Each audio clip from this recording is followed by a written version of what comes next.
नमस्कार, जय मिथिला, जय बिहार। मित्र बंधुओं, कैसे हैं आप सभी? मैं उम्मीद करता हूं आप अच्छे होंगे, स्वस्थ होंगे और मजे में होंगे। आज का जो हमारा वीडियो है वो वाई नाम वालों के लिए बहुत ज़्यादा महत्वपूर्ण है। जैसे किन्हीं का नाम युगेश्वर होगा, किन्हीं का वाई से फिर और ज़्यादा नाम है जो नाम होगा। तो जो वाई नाम वाले लोग हैं, इनका आने वाला वर्ष यानी कि 2023 कैसा रहेगा?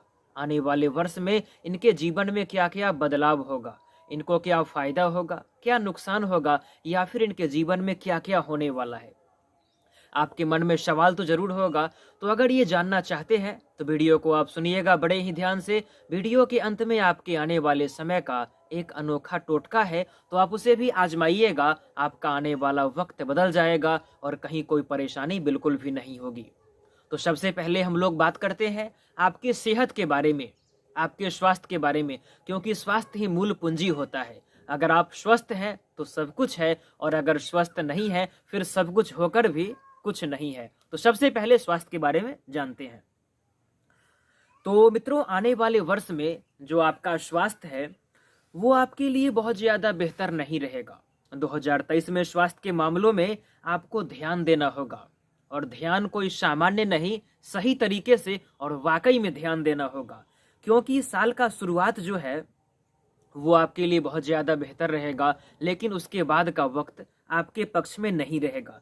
क्योंकि आपके कुंडली के छठे भाव में राहु देवता उपस्थित हैं, और भगवान शनि की तीसरी दृष्टि भी छठे भाव पर पड़ रही है, जो कि आपके स्वास्थ्य को खराब करने में बहुत ज़्यादा महत्वपूर्ण भूमिका निभाने वाला है।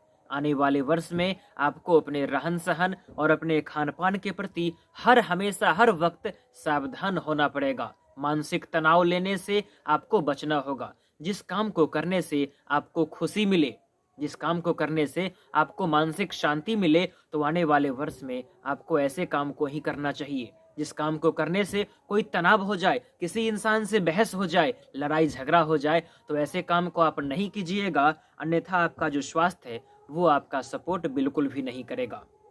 मित्रों, आने वाले वर्ष में आपको रहन सहन के अलावा जो आपका खान पान है उस पर भी बहुत ज़्यादा ध्यान देना होगा। जो बाहर का सामग्री हो, जो फास्ट फूड हो या जो बाहरी भोजन है, उसका प्रयोग आप कम से कम कीजिएगा। ये आपके लिए फायदेमंद रहेगा। आने वाले वर्ष में आपको तैलीय पदार्थ का सेवन भी एकदम कम से कम करना है, अन्यथा परेशानी जो है वो बहुत ज़्यादा हो जाएगी।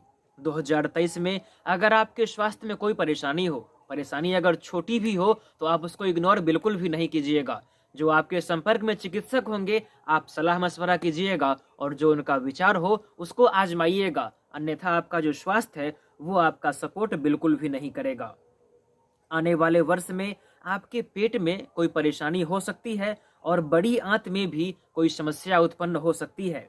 इसके अलावा आने वाले वर्ष में आपको आंख में परेशानी, शरीर में दर्द, हड्डियों में यानी कि जो हड्डी का जोड़ है उसमें दर्द की संभावना बहुत ज़्यादा रहेगी। यानी आपका जो सेहत है वो किसी भी दृष्टिकोण से आपका सपोर्ट नहीं करेगा। तो सेहत के मामलों में आप सावधान रहिएगा तो फायदे में रहिएगा। लापरवाही कीजिएगा तो परेशानी बहुत ज़्यादा होगी, और फिर उसका कोई उपाय नहीं रहेगा। इसके बाद है आपका व्यापार, आपका कामकाज, व्यवसाय। तो आने वाले वर्ष में आपका जो कामकाज है वो अच्छा भी रहेगा और बुरा भी रहेगा। अब दोनों बात कैसे होगा? यानी आपके कामकाज में उतार चढ़ाव बहुत ज़्यादा होगा। कभी कभी आपको लगेगा कि मेरा काम बहुत बेहतर है, एकदम शानदार चल रहा है, और कभी कभी हालात ऐसे बन जाएंगे कि आपका बना बनाया काम बिगड़ जाएगा, काम आपके हाथ से निकल जाएगा। तो ऐसे वक्त में आपको परेशानी बहुत ज़्यादा होगी। लेकिन जनवरी का जो महीना है वो आपके कामकाज, आपके व्यापार के दृष्टिकोण से आपको बहुत ज़्यादा फायदा देगा। इस महीने में आप जो भी काम करते हैं, आपका काम जो भी हो, उस काम में आपको मुनाफा बहुत ज़्यादा होगा।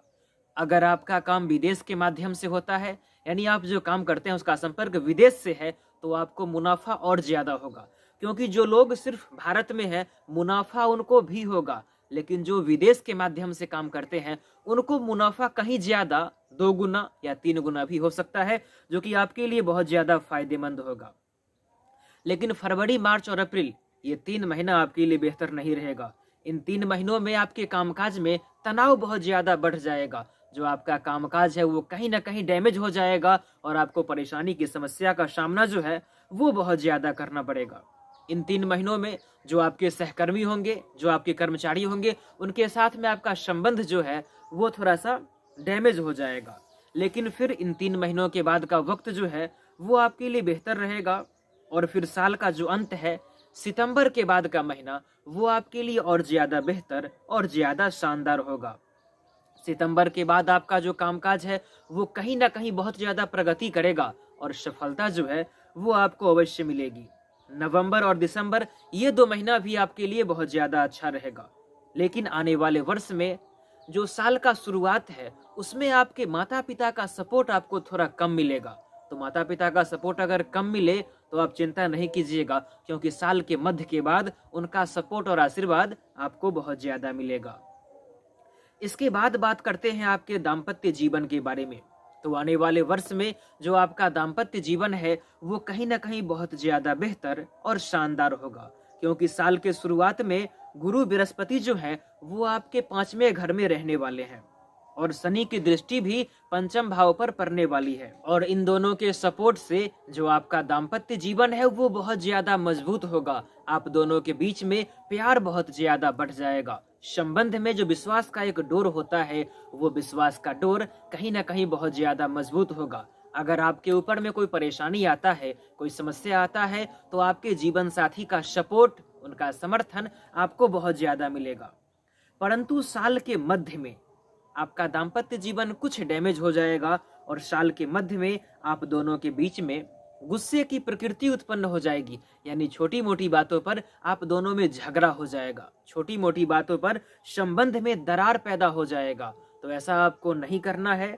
जो ग्रह का प्रभाव है उसको समझना है और दाम्पत्य जीवन को अच्छा बनाने का प्रयास आपको करना चाहिए। लेकिन फिर ये साल के मध्य में ही रहेगा और जो वर्ष का अंत है वो आपके दाम्पत्य जीवन के लिए बहुत ज्यादा बेहतर और शानदार होगा और आपके संबंध में कहीं कोई परेशानी बिल्कुल भी नहीं होगी। मित्रों, इसके बाद है आपका पारिवारिक जीवन। तो पारिवारिक जीवन के दृष्टिकोण से जो आपका आने वाला वक्त है वो आपके लिए बहुत ज्यादा बेहतर और शानदार होगा। आने वाले वर्ष में आपके समय का सपोर्ट, आपके भाग्य का सपोर्ट आपको बहुत ज्यादा मिलेगा। परंतु आपके माता पिता का जो स्वास्थ्य है वो थोड़ा सा एवरेज होगा। इन दोनों के स्वास्थ्य में कहीं ना कहीं परेशानी जो है वो कुछ कुछ दिनों पर उत्पन्न होते रहेगा और यह आपके पारिवारिक जीवन को थोड़ा डैमेज करेगा। तो अपने माता पिता के स्वास्थ्य पर आप ध्यान दीजिएगा। बाकी सब बहुत बढ़िया है, लेकिन साल के मध्य में परिवार में विवाद उत्पन्न हो जाएगा। पैतृक संपत्ति के कारण या छोटी मोटी बातों के कारण आपके घर वालों के साथ में आपका संबंध थोड़ा बहुत खराब होगा। तो इन बातों पर आप ध्यान दीजिएगा। इसके बाद है आपका आर्थिक जीवन। तो आने वाले वर्ष में आपको पैसों को बचाने पर ध्यान देना चाहिए, क्योंकि पैसे आप बहुत ज्यादा कमाने वाले हैं। पैसों की कमाई में कहीं कोई शंका नहीं है, लेकिन पैसों को बचाने में आपको परेशानी बहुत ज्यादा होगी। जो आपका फालतू का खर्च है वो कहीं ना कहीं कई गुना बढ़ जाएगा और यह आपको बहुत ज्यादा परेशान करेगा। तो आने वाले वर्ष में अगर आप मजबूत होना चाहते हैं तो पैसों को बचाने पर और पैसों को सही जगह निवेश करने पर आपको ध्यान देना चाहिए। अगर आप ऐसा करते हैं तो आने वाले वक्त में आपको बहुत ज्यादा फायदा होगा। जो आपका वक्त है वो बदल जाएगा। मित्रों, इसके बाद बात करते हैं उपाय के बारे में। तो उपाय बहुत ज्यादा सामान्य है। आपको आने वाले वर्ष में मंगलवार के दिन हनुमान चालीसा का पाठ करना है। अपने पूजा पाठ से आपको हनुमान जी को खुश करना है। अगर आप ऐसा कर लेते हैं तो जो आपका आने वाला वक्त है वो एकदम शानदार हो जाएगा और कहीं कोई परेशानी बिल्कुल भी नहीं होगी। दोस्तों, अगर आपके मन में कोई सवाल हो, कोई प्रश्न हो तो नीचे में कमेंट कीजिएगा, आपकी सहायता अवश्य की जाएगी। वैसे मुझे उम्मीद है सारी बातें क्लियर हो चुकी होगी। अब तक आपने वीडियो को लाइक कर दिया होगा, वीडियो को हर जगह शेयर भी कर दीजिएगा और वाईटी पुरुषोत्तम को आप सब्सक्राइब कर दीजिएगा। वीडियो के नीचे में जय हनुमान कमेंट कर देना है। तो बस हमारी आपकी मुलाकात फिर एक नए वीडियो में होगी। तब तक के लिए आप सभी का बहुत बहुत धन्यवाद। जय हिंद, जय बिहार, जय मिथिला।